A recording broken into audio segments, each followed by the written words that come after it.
Hello dear students, welcome to my channel let's solve it. और आज हम करेंगे class 10 mathematics chapter 5 arithmetic progression. Arithmetic progression को हम सिंपली एपी भी बोल सकते हैं। तो सबसे पहले जानते हैं कि एपी क्या है। A sequence in which each term differs from its preceding term by a constant is called an AP. एक ऐसी सीक्वेंस जिसमें हर एक टर्म अपने पिछले वाले टर्म से एक फिक्स्ड नंबर से बड़ी होगी या फिर छोटी होगी, वो हमारी क्या बोली जाएगी, एपी।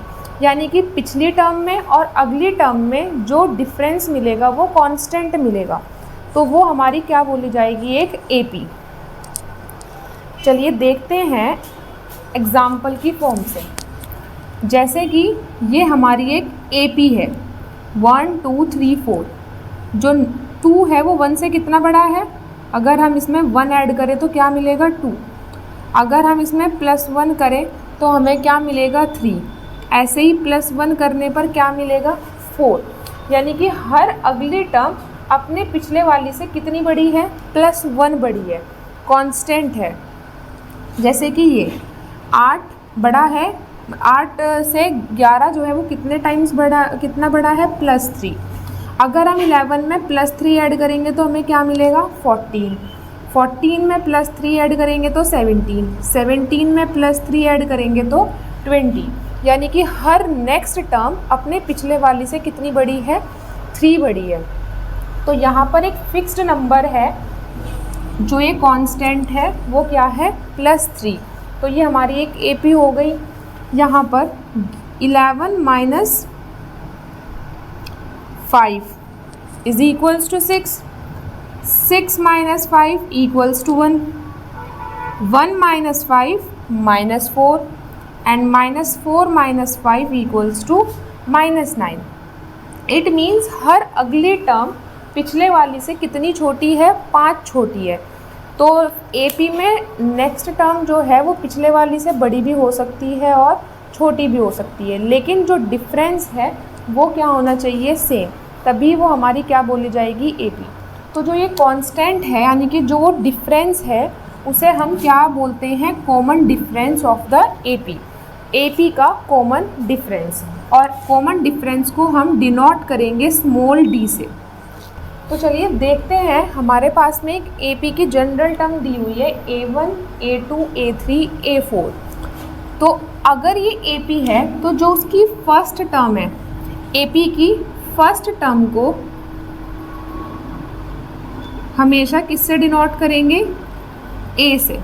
और अगर कोई भी सीक्वेंस एपी है तो क्या चीज़ ज़रूरी है, A2 - A1 equals to A3 - A2 equals to A4 - A3। यानी कि हर नेक्स्ट टर्म में से प्रीसीडिंग टर्म को जब माइनस करेंगे तो सबका डिफरेंस क्या आना चाहिए, इक्वल, और वो किसके बराबर होगा, एपी के कॉमन डिफरेंस के। तो अब हम इसमें चलते हैं जनरल टर्म की तरफ। अगर हमें किसी भी एपी की जनरल टर्म फाइंड करनी है, कि अगर कोई भी हमें सीक्वेंस की फर्स्ट टर्म पता है और उसका कॉमन डिफरेंस पता है, और कोई से भी nth नंबर की टर्म हमसे पूछ ली कि ये एक एपी है जिसकी फर्स्ट टर्म ए है, कॉमन डिफरेंस डी है, तो बताओ इस सीक्वेंस में 20 नंबर पर कौन सी टर्म पड़ेगी। तो उसका फॉर्मूला है an equals to a + n - 1 D। This is very important formula, ये MCQ के पर्पज़ से भी बहुत इम्पॉर्टेंट है। तो किसी भी एपी की जो nth टर्म है वो किसके इक्वल होगी, a + n - 1 D। ध्यान रखिएगा, ये nth टर्म स्टार्टिंग से है, अगर हमें लास्ट से निकालनी पड़े तो उसका फॉर्मूला हमारा अलग होगा। तो ये है, अगर हमें स्टार्टिंग से किसी भी उसकी फर्स्ट टर्म पता है, कॉमन डिफरेंस पता है, तो जिस भी नंबर की हमारे से पूछ लेंगे कि ये नंबर की nth टर्म जो है क्या होगी, तो उसके लिए हम फॉर्मूला लगाएंगे ये। तो जैसे कि हमारे पास में एक AP दी हुई है 11 + 14 17 20, ये एक AP है और हमसे पूछ लिया कि बताओ फिफ्थ टर्म कौन सी होगी।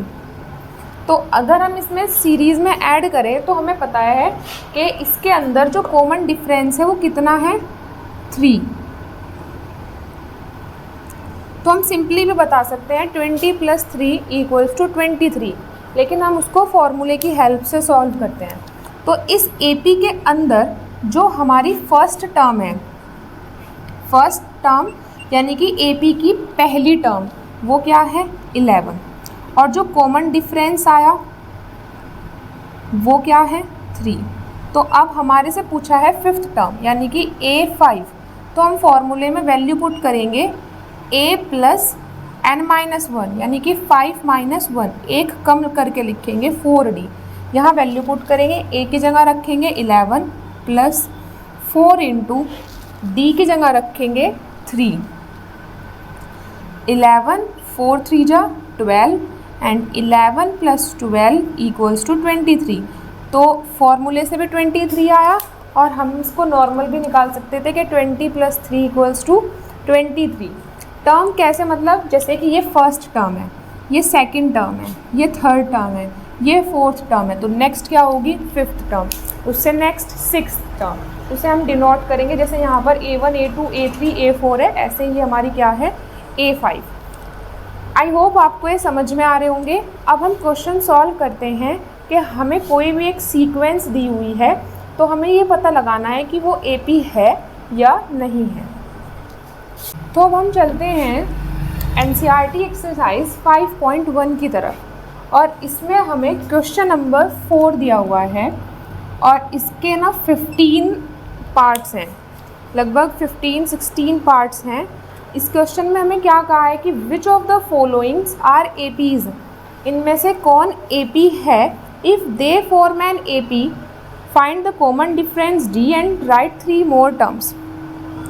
अगर वो AP है तो हमें उसका कॉमन डिफरेंस फाइंड करना है और नेक्स्ट 3 टर्म्स को फाइंड करना है। तो चलते हैं फर्स्ट पार्ट की तरफ। क्वेश्चन में दिया हुआ है 2, 4, 8 और 16। तो हमें सबसे पहले क्या करना है, हम इनको नंबरिंग दे लेते हैं। ये हमारा A1 है, ये A2 है, ये A3 है और ये A4 है। तो हमें सबसे पहले चेक करना है A2 - A1 कितना आया, 4 - 2 = 2। अब हम चेक करेंगे A3 - A2, 8 - 4 = 4। अब हम चेक करेंगे A4 - A3 यानी 16 - 8 = 8। तो जो हमारा डिफरेंस है वो सेम नहीं आ रहा, यहाँ पर 2 है, यहाँ 4 है, यहाँ क्या है 8, यानी कि कॉमन डिफरेंस जो है वो कांस्टेंट नहीं है। तो therefore it is not an AP, इसलिए ये क्या नहीं है AP नहीं है, it is not an AP। AP तभी होगा अगर कॉमन डिफरेंस क्या है सेम। अब सेकंड पार्ट की तरफ चलते हैं। 2, 5/2, 3 और 7/2, ये हमारा A1 मान लेते हैं, ये A2, ये थर्ड टर्म और ये फोर्थ टर्म। तो हम सबसे पहले चेक करेंगे A2 - A1 यानी 5/2 - 2, एलसीएम लेकर सॉल्व करेंगे तो ये बचेगा हमारा 1/2। अब हम निकालते हैं A3 - A2 यानी कि 3 - 5/2, एलसीएम लेकर सॉल्व करेंगे तो ये आएगा हमारा 1/2। अब हम फाइंड करेंगे A4 - A3, 7/2 - 3, तो ये आया 2, 7 - 6 1/2। तो हमने क्या देखा कि हर नेक्स्ट टर्म में से जब हम प्रीसीडिंग टर्म को माइनस करते हैं तो हमारा जो डिफरेंस है वो क्या आ रहा है सेम। तो इट मीन्स ये क्या है हमारी AP है। तो yes it is an AP, ये yes it is an AP। अब यहाँ पर जब ये AP हो गई तो हमारा कॉमन डिफरेंस क्या होगा, 1/2, जो इन सब के बीच में अंतर आ रहा है। इसके बाद हमें नेक्स्ट 3 टर्म्स फाइंड करनी थी। 4 टर्म्स तक हमें दिया हुआ है तो हमें क्या फाइंड करना है, A5, A6 और A7। या तो आप क्या करिए, A4 में A5 कैलकुलेट करने के लिए A4 में D प्लस कर लीजिए, A6 फाइंड करने के लिए A5 में D प्लस कर लीजिए और A7 फाइंड करने के लिए A6 में D प्लस कर लीजिए, या फिर इसको जनरल फार्मूले की हेल्प से भी आप कैलकुलेट कर सकते हैं। यहाँ पर मैं जो क्वेश्चंस को सॉल्व कर रही हूँ वो प्रीसीडिंग टर्म में D को ऐड करके कर रही हूँ। तो A5 क्या है, A4 प्लस D, A4 हमारा क्या था 7/2 प्लस 1/2, तो 8/2 इज इक्वल्स टू 4। A6 क्या आया 4, यानी कि A5 प्लस D, A5 था 4 प्लस D था 1/2, सॉल्व करने पर आया 9/2। ऐसे ही A7 is equals to A6 plus D, यानी कि 9/2 प्लस 1/2 इक्वल्स टू 5। तो A5 आया 4, A6 आया 9/2 और A7 आया हमारा 5। आप इसके बाकी के सारे पार्ट सॉल्व करने की कोशिश करिएगा। कोई क्वेश्चन में डाउट हो तो कमेंट बॉक्स में लिख सकते हो। वीडियो को अपने फ्रेंड्स के साथ शेयर ज़रूर करिएगा और चैनल को सब्सक्राइब भी। Thank you.